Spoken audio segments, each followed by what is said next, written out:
Looking at charging our Swivl device when we're ready to charge. Again, on the back side, on the bottom, we have a rounded plug right here. We have our charging plug that plugs into our power brick.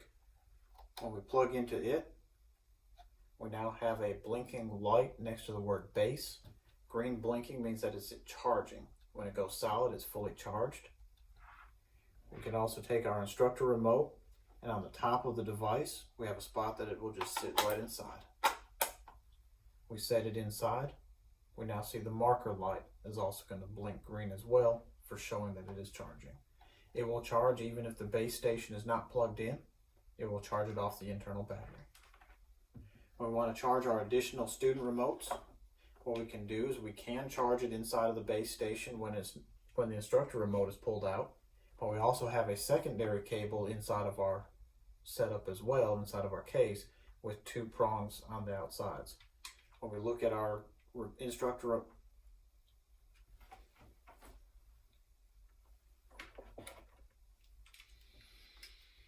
when we're ready to start charging our student extra remotes, what we can do is actually set them to charge at the same time. We can charge them either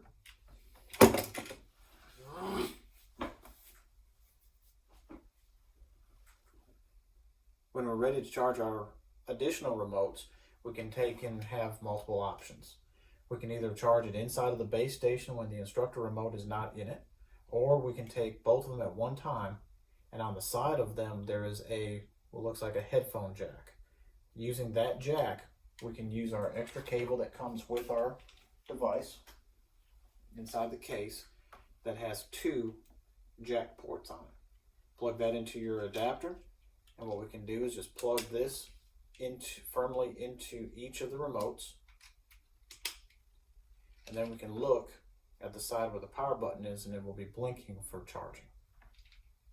You can now charge all of your devices at one time. Don't forget to charge your iPad as it goes through the day and runs down. It does not charge while it is plugged into the Swivl device. That connection is only for the use of the Swivl and of the video and audio transfer.